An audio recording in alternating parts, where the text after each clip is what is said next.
Fijémonos en la que es una de las grandes maravillas de la vida. Cómo un pequeño óvulo y un solo esperma indómito y valiente pueden desencadenar un proceso del que al final nace un nuevo ser humano. Un ser con muchas habilidades y un potencial ilimitado, con un cerebro capaz de reflexionar sobre aspectos complejos de sí mismo, con piernas hechas para bailar y correr, dedos lo suficientemente hábiles para tejer un cesto, tocar el violín o acariciar un rostro. Si hay algo que nos ha enseñado la naturaleza, es que la vida está diseñada para funcionar y que, como cualquier ser vivo, nuestro propósito es medrar.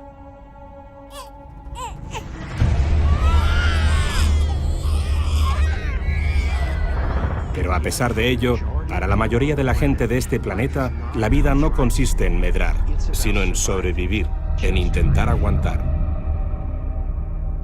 ¿De verdad que no lo podemos hacer mejor? ¿Acaso el universo trabajó durante 14.000 millones de años solo para crear una especie que acabaría siendo una enemiga de la propia vida y, por tanto, enemiga de su propio hogar? Yo no lo creo. Me llamo Foster Gamble y me he pasado casi toda la vida intentando averiguar qué ha pasado, cuál es la causa ahora mismo de que el planeta sufra esta sorprendente agonía y soporte todas estas penurias. Cuando era joven, impulsado por la miseria que veía y por el miedo que tenía a que nuestra especie no sobreviviera, me embarqué en un viaje para buscar la respuesta a preguntas como ¿es posible que los seres humanos podamos medrar? Y si es así, ¿por qué no lo hacemos? Mi búsqueda me llevó a lugares a los que nunca imaginé que pudiese llegar. Descubrí sorprendentes hallazgos que al principio parecían no estar relacionados, pero que al final resultaron tener una conexión vital, como luego veréis. Descubrí un código, un modelo en la naturaleza que ha estado presente en el mundo de las artes y en iconos a través de los siglos. Creo que este código es la clave de una nueva fuente de energía limpia y sostenible que puede revolucionar completamente el estilo de vida de las personas. También acabé entendiendo cómo está amañado nuestro sistema económico y descubrí qué podemos hacer para evitarlo. Este viaje me reveló nuevas formas de poder reclamar nuestro poder para crear sistemas liberadores y saludables en cualquier lugar de la Tierra. Ahora sé que no somos un error, simplemente estamos equivocados. Hemos permanecido ciegos ante nuestra brillantez. Nos han despojado de nuestra fuerza, hemos ignorado nuestro genio. Hemos dejado pasar por alto nuestro verdadero poder y grandeza. Pero todo eso está a punto de cambiar. Os invito a que compartáis conmigo los momentos más importantes de mi increíble viaje. Para ello, he creado este navegador que nos llevará a través del espacio y del tiempo. Dejad que os lo muestre. En esta pantalla podemos acceder a lo que he llamado nuestros conocimientos vitales. Son los datos vitales que no nos facilitan los medios corporativos, los cuales en Estados Unidos se han reducido de 50 compañías a 5 en tan solo 25 años. Lo usaremos para ver realmente si lo estamos haciendo bien o no. La pantalla de la derecha traza un curso para vivir en el planeta Tierra en condiciones sostenibles y saludables, al cual he denominado navegación perspicaz. Y esta será nuestra brújula. En vez de una aguja que nos busque el norte en el campo magnético de la Tierra, esta brújula tiene la forma del propio campo. Y esa forma, como pronto veréis, contiene ramificaciones tecnológicas y sociales sorprendentes. Después de una búsqueda que me ha llevado toda la vida, he terminado por creer que este modelo realmente guarda la clave para conseguir un mundo que funcione para todos. Así que vamos allá.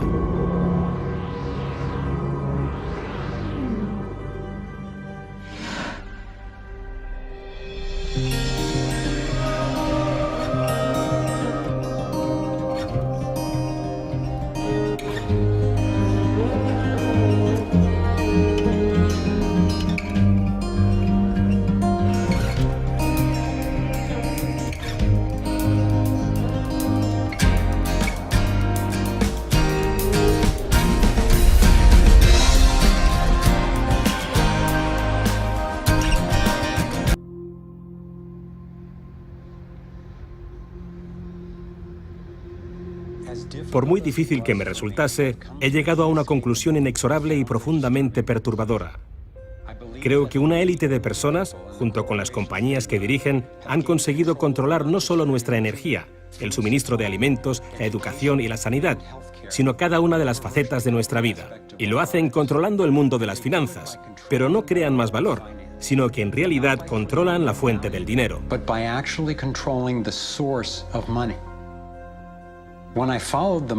Cuando seguía el dinero, vi que me arrastraba a la cima de una pirámide. Aquí estamos en la base de la pirámide con nuestro día a día. Por encima de nosotros está el gobierno, personas a las que se les ha otorgado un monopolio de poder y lo usan para imponernos impuestos y controlarnos, estemos de acuerdo o no. Pero ¿quiénes los controlan a ellos? En el siguiente nivel nos encontramos a las compañías. Muchas personas opinan que hoy en día son ellas las que gobiernan el mundo, y no los estados nacionales, y lo denominan corporatocracia. Para conseguir los recursos mundiales y controlar los mercados, esta corporatocracia debe tener acceso a dinero barato. Las grandes corporaciones obtienen sus préstamos a un interés especial de los grandes bancos, lo que significa que aquellos que controlan los grandes bancos, la élite adinerada, son los que en realidad controlan las corporaciones. Mientras seguía el dinero me di cuenta de que casi todas las ideas que tenía acerca del capital no son ciertas. Es curioso el hecho de que nos planteamos muy pocas preguntas sobre cosas cotidianas, como por ejemplo, cuando vamos a un banco y pedimos un préstamo de, digamos, $50.000 o 50.000 libras. ¿Qué pasa en realidad? Veamos. Muchas personas viven la vida basándose en unas ideas que se alejan mucho de la realidad.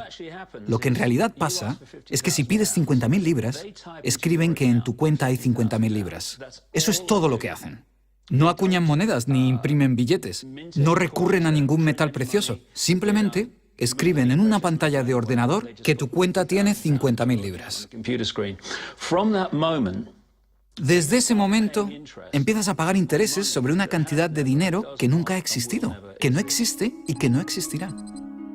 Resulta que los bancos prestan unas 9 veces más dinero que la cantidad que en realidad guardan en sus cámaras. Y esto es posible gracias al préstamo conocido como reserva fraccionaria. Funciona de la siguiente manera. A la Reserva Federal, o al Banco Central de cualquier país, se le permite determinar la cantidad de dinero que un banco debe tener en sus reservas. En los Estados Unidos, ahora mismo es más o menos un 10%.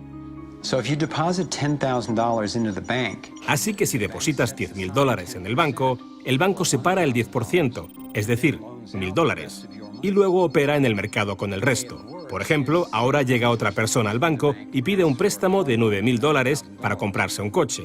En ese momento, el banco presta $9.000 del depósito que tú habías creado. Los $9.000 desaparecen. Entonces, la persona que solicita el préstamo paga al vendedor del coche y éste ingresa la cantidad en otro banco que forma parte del mismo sistema bancario central. Estos $9.000 se consideran un nuevo depósito y así continúa el proceso sucesivamente. El dinero se vuelve a depositar y se vuelve a prestar hasta que el depósito inicial de $10.000 se convierte en $100.000. El sistema bancario acaba de crear $90.000 simplemente prestando el dinero. Aparentemente todo empezó con los orfebres del siglo XVII, cuando la gente acudía a ellos para comerciar con oro. El oro era muy pesado para llevarlo de un sitio a otro, así que la gente comenzó a guardarlo en cámaras y comerciaba con recibos. Aquellos recibos fueron los primeros billetes. Como solo unos pocos retiraban su oro en momentos determinados, los dueños de las cámaras, básicamente los nuevos banqueros, empezaron a crear recibos de oro que en realidad no tenían. Entonces prestaban esos recibos y les aplicaban unos intereses al dinero prestado, al oro, que en realidad no tenían. Así nació nuestro sistema de reserva fraccionaria. En este sistema, los banqueros consiguen hacer dinero de donde no hay nada, mientras que el resto de nosotros tenemos que trabajar para ganárnoslo. Esto ha provocado una forma moderna de servidumbre donde la masa de la sociedad trabaja para pagar su deuda con los bancos.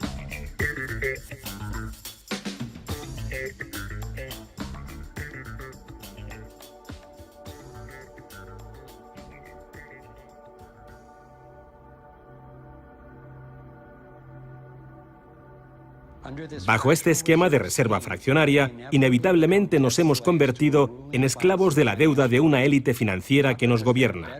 No porque sean mejores o más inteligentes que nosotros, sino porque han manipulado el sistema para beneficiarse de una gran parte de la gente de este planeta.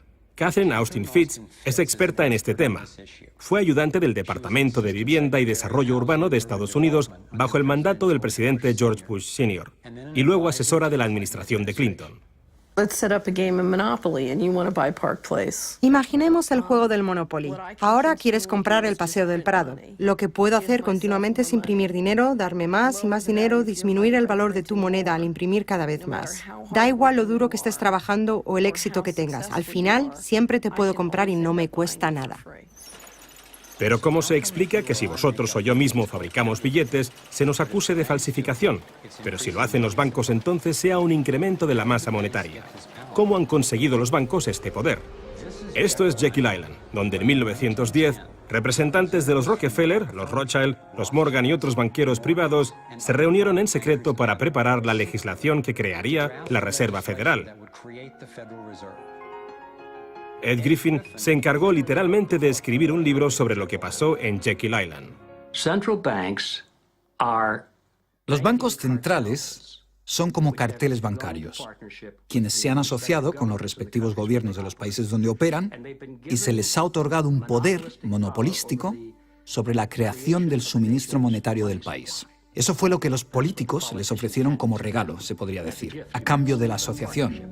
Y a cambio, ¿qué ofrecen los banqueros a los políticos? Les prometen crear dinero de la nada, ahora que tienen esa potestad para hacerlo cada vez que el gobierno lo necesite. Y desde 2008 hemos presenciado la mayor impresión de dinero falso de la historia. La prestidigitación financiera disfraza los costes, esconde a quien debemos culpar y nos deja como esclavos de la deuda trabajando para pagar las facturas. Me ha chocado el hecho de que en el mismo año en que se creó la Reserva Federal, en 1913, se creara también el Servicio de Impuestos Internos, y desde entonces se estableció el impuesto sobre la renta.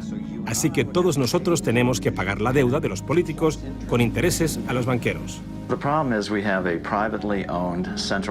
El problema es que tenemos un sistema bancario privado y centralizado en los Estados Unidos, disfrazado de sistema público. Si buscas en la guía telefónica de aquí de Washington, en el área de DC, si buscas por la Reserva Federal, en las páginas azules gubernamentales, ahí no aparece nada, sino que aparecen las páginas blancas, justo al lado de Federal Express. Es un banco central y privado. ¿Cuál es la relación adecuada, cuál debería ser la relación adecuada entre el presidente de la Reserva Federal y el presidente de los Estados Unidos? Bueno, primero debemos dejar claro que la Reserva Federal es una agencia independiente. Y eso significa, básicamente, que no existe ninguna otra agencia del gobierno que pueda anular las acciones que emprendemos.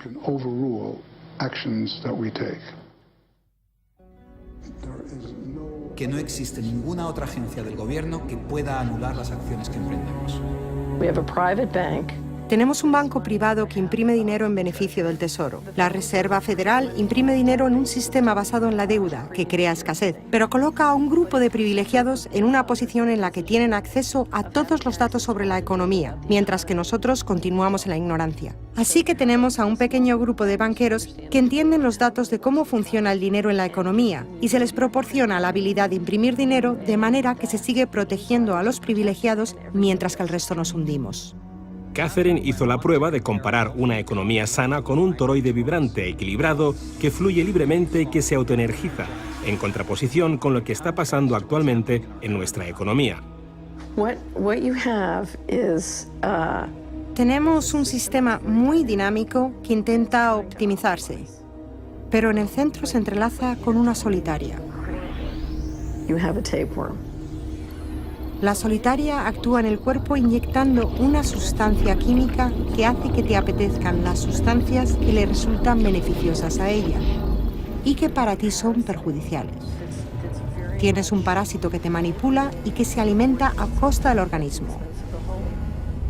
Vivimos en un sistema económico que imita a la solitaria, donde la élite financiera sería la tenia y se está alimentando de nosotros, y no les gusta que se descubran sus artimañas. Después de que Catherine comenzase a destapar la corrupción del gobierno en los más altos niveles, el FBI llevó a cabo una redada en su compañía y le requisó sus pertenencias. Tuvo que ir de juicio en juicio durante 10 años hasta que la declararon inocente. Así que tenemos a la Reserva Federal, una corporación privada con el monopolio de crear dinero, pero sin tener que rendir cuentas y que además está apoyada por el gobierno con el monopolio de la fuerza. Han engañado al país haciéndole creer que la Reserva es una institución que ayuda a estabilizar la economía y que no depende de la política. Pero de hecho, en ya casi un siglo de existencia, la Reserva Federal ha hecho justo lo contrario. Desde que se puso en marcha, nos han robado a través de la inflación y el poder adquisitivo del dólar ha disminuido más de un 97%. Y la diferencia entre ricos y pobres deja claro que el dinero va a parar a manos de unos pocos. Solo 16 años después de que la Reserva Federal accediera al poder, los Estados Unidos sufrieron la Gran Depresión. En mi investigación he descubierto que antes de que se produjese el crack del 29, la élite de banqueros sacó su dinero del mercado. Después del crack, usaron ese dinero para comprar todas las acciones baratas y los bancos en quiebra más pequeños por poco dinero. Entre los banqueros que consolidaron su fortuna de esta manera, encontramos a los Rothschild, los Rockefeller y los Morgan. Un caso similar sucedió con el colapso financiero de 2008, en el que de nuevo se volvían a beneficiar los mismos banqueros. En los años previos al colapso, los mayores bancos, incluyendo Bank of America, Citigroup y Chase, todos ellos controlados por los Rothschild, los Rockefeller y los Morgan, se forraban y comerciaban con préstamos basura cuyo dinero sabían que no iban a poder recuperar. Es como colocar unas naranjas podridas en una caja y venderlas como si fuesen de la mejor calidad. Los que habían embalado ese producto sabían que tarde o temprano alguien abriría la caja y vería que no contenía nada de valor, ya que al fin y al cabo ellos habían empaquetado dichas cajas. Cuando las naranjas podridas, lo que conocemos como créditos basura, los derivados y las coberturas por incumplimiento crediticio se descubrieron finalmente, acabó por afectar a todo el mundo. La gente empezó a perder sus casas, trabajos, negocios y fondos de jubilación. Mientras tanto, los grandes bancos, que fueron los que en realidad crearon el problema, fueron los únicos a los que rescataron. ¿Y eso por qué? ¿Por qué iba la Reserva Federal a dar a los bancos billones de dólares aunque la mayoría de los estadounidenses estuviera en contra de que los rescatasen? ¿Y por qué no ayudaron a los más necesitados en vez de ayudar a los que perpetraron el colapso financiero? Mi investigación me llevó a la conclusión de que las mismas personas que crearon la Reserva Federal, los Rothschild, los Rockefeller y los Morgan, todavía la controlaban y utilizaban esta estructura para salvarse a nuestra costa. Muchos de los bancos creados siguen siendo el lobby más poderoso del Capitolio de los Estados Unidos, y ellos sinceramente son los dueños del lugar. Estoy convencido de que el reciente colapso financiero de 2008 fue el resultado de un esquema de inflar y tirar orquestado, diseñado y ejecutado por los grandes banqueros para consolidar sus fortunas y su poder. David Icke nos explica cómo ve los denominados ciclos comerciales de la Reserva Federal. Fase 1 es como lanzar el sedal. Fase 1, colocas un montón de dinero, unidades de intercambio en circulación. Para ello, bajas los intereses y concedes muchos préstamos. Esta es la parte del ciclo que denominamos boom. Como hay muchas unidades de intercambio en circulación, hay un montón de dinero que cambia de manos, que genera una gran actividad económica. Eso genera empleo y como se gasta más y más dinero, aumenta la demanda. Así que las compañías solicitan más créditos de dinero recién salido del horno para aumentar su producción. La gente coge confianza a su rutina. Pues resulta que trabajo para tal compañía y tienen muchos pedidos. Funciona de maravilla, tengo trabajo asegurado. ¿Y sabes qué? Estoy pensando en comprar una casa más grande. Luego empiezan a cambiar. Lo que hacen es tirar del sedal. Suben los tipos de interés. Ahora, cada vez hay menos personas que consiguen los créditos porque las condiciones de concesión se han endurecido. Y también, al aumentar los tipos de interés, una gran parte del salario de las personas se destina a pagar esa subida de los intereses y no al consumo. De repente, ya no hay tanto dinero en circulación y, por tanto, se compran menos cosas. Los beneficios de las compañías empiezan a disminuir, empiezan a reducir los puestos de trabajo y algunas comienzan a cerrar. La gente pierde sus trabajos. Ya no pueden pagar las hipotecas de esas grandes casas que se habían comprado cuando todo iba bien. Ahora los bancos empiezan a recoger el sedal, porque mientras la gente se declara en bancarrota, tanto las compañías como las personas, los bancos se quedan con las fortunas que sí que son de verdad. Con las propiedades, las tierras, los recursos que habían puesto como aval para que simplemente les prestasen unas cifras que solo aparecían en la pantalla del ordenador. Y llevamos siglos con este ciclo económico de tirar el sedal y recoger, de inyectar una gran cantidad de dinero en circulación, de hacerlos picar. Y lo que se ha hecho en realidad es robar. Y se ha propiciado que se acumule la verdadera riqueza del mundo en manos de unos pocos.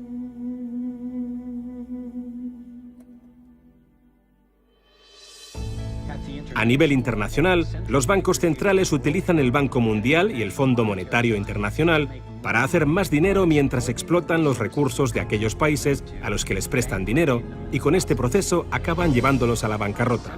El Banco Central de los bancos centrales es el banco creado por los Rothschild, el Banco de Pagos Internacionales.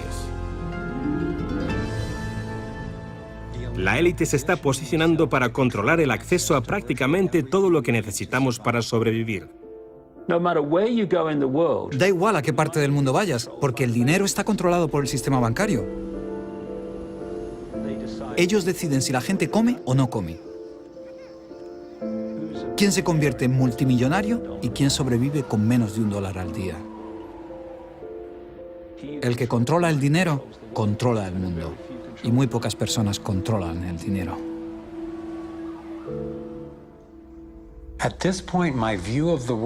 Llegados a este punto, mi concepción del mundo dio un vuelco.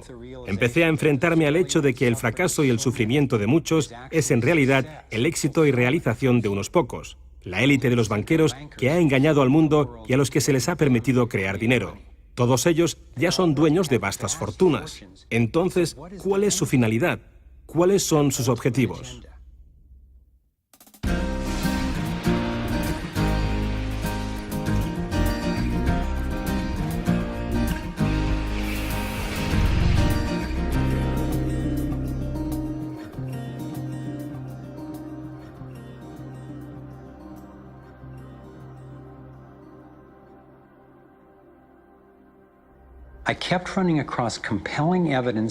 Seguí encontrando pruebas y a expertos creíbles que afirmaban que el objetivo secreto de la élite financiera no era otro que el dominio total del mundo. Al principio me resistí a creerlo, pero me había comprometido a averiguar qué nos impedía prosperar y daba igual a dónde me llevase ese descubrimiento.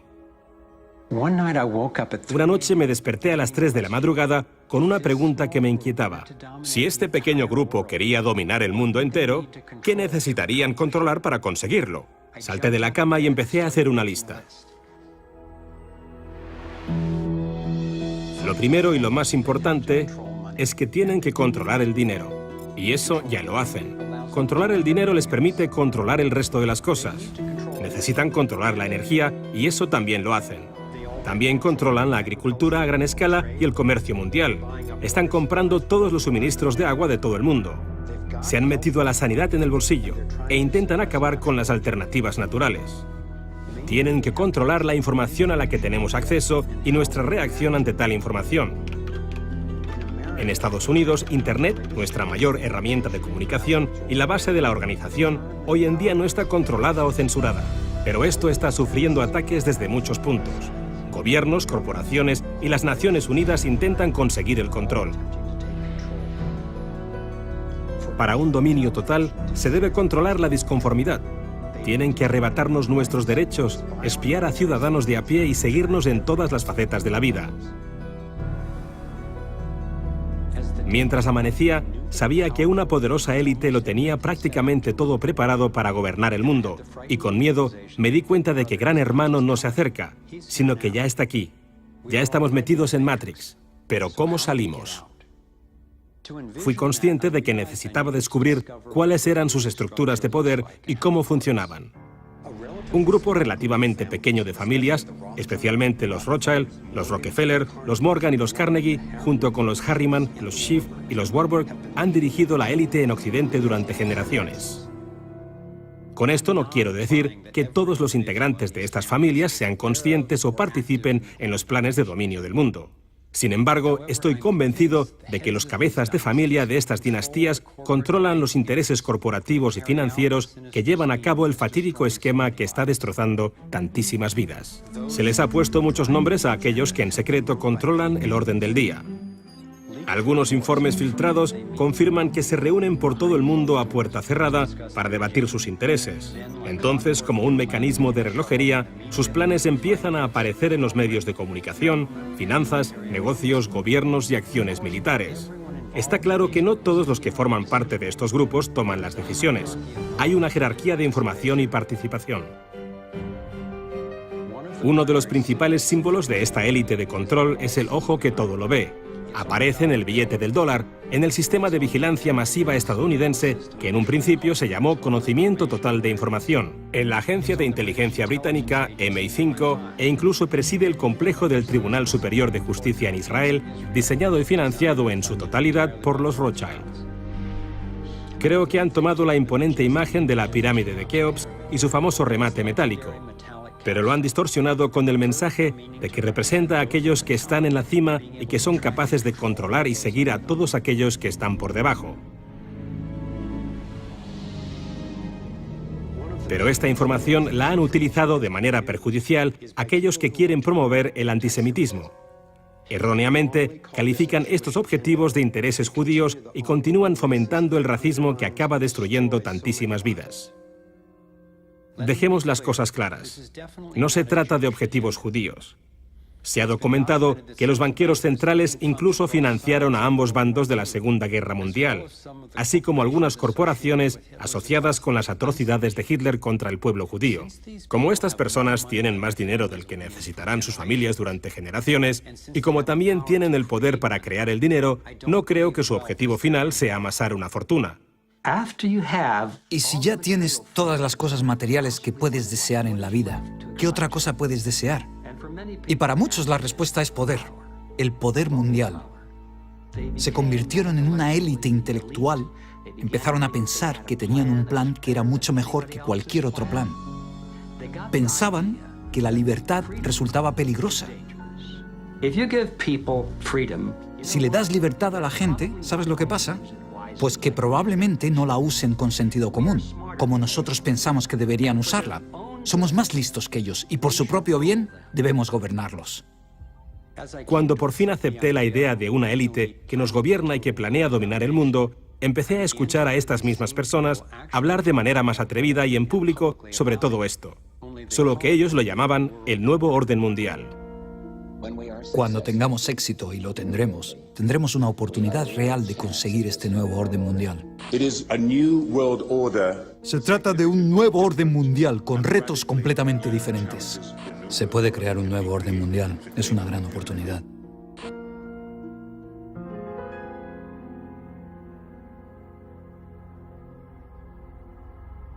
Teniendo en cuenta la situación de nuestro mundo ahora mismo, un nuevo orden mundial puede parecernos una gran idea, pero tengo que diferenciar entre lo que descubrí sobre el dominio mundial, un único gobierno global dirigido por una pequeña élite, y la realidad de nuestra interconexión global, que es darnos cuenta de que a un nivel fundamental y espiritual no somos tan distintos, todos estamos conectados.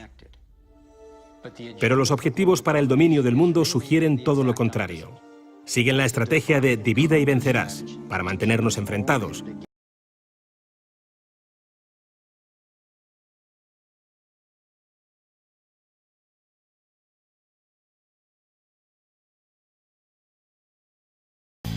La estructura social de una manada de lobos es fascinante. Tiene un nivel muy estricto de jerarquía, y las leyes tienen que ser cumplidas por todos sus miembros. Es un mecanismo que les permite a las manadas poder sobrevivir. El líder de la manada es el macho alfa y su pareja es la hembra beta. Muchos creen que el orden social de un grupo es establecida por una pelea en donde el ganador es el líder. Individualmente el ranking más bajo en una manada es el lobo omega. El ámbito de una manada de lobos se puede solapar con la de otros lobos. Mientras la comida es abundante, Por lo general se ignoran entre sí y siguen su camino. Cuando la comida es escasa luchan para determinar qué grupo tiene el derecho a alimentarse. En este caso los lobos de más bajo rango son los que lucharán. Una manada de lobos. Los primeros 3 lobos son los viejos o enfermos, estos dan el ritmo a toda la manada, ya que si fuera al revés, serían dejados atrás, perdiendo el contacto con la manada y así morir de hambre. En caso de una emboscada, al ser los viejos y débiles, serían los que morirían primero y alertarían a los demás lobos, salvando a los cachorros y las hembras. Luego siguen los 5 más fuertes, en la línea del frente, son los primeros en reaccionar a un ataque sorpresa, permitiendo que el alfa llegue a atacar. En el centro está el resto de los miembros de la manada, como los cachorros o las hembras embarazadas, luego siguen los trozos 5 más fuertes, que ayudarían al alfa en caso de un ataque por la retaguardia, al mismo tiempo también cuidan a los cachorros. El último va solo, el alfa. Él lo controla todo desde la parte trasera. En esa posición puede verlo todo, decidir la dirección. Él ve a todos los de la manada. La manada se mueve según el ritmo de los ancianos, ayudándose y cuidándose el uno al otro. Los lobos pueden vivir hasta los 15 o 16 años, a veces incluso más. Los perros y los lobos en cautividad tienen mejor oportunidad de hacerlo a una edad avanzada, ya que por lo general reciben cuidado veterinario de rutina y comidas regulares. Sin embargo, los lobos salvajes tienen una vida dura y llena de peligros. Muchos cachorros no sobreviven el primer invierno de su vida. Los que sobreviven los 2 primeros años tienen una muy buena oportunidad de vivir otros 2 a 4 años si pueden evitar lesiones fatales y si pueden conseguir lo suficiente para comer. Algunos lobos salvajes viven hasta los 9 o 10 años.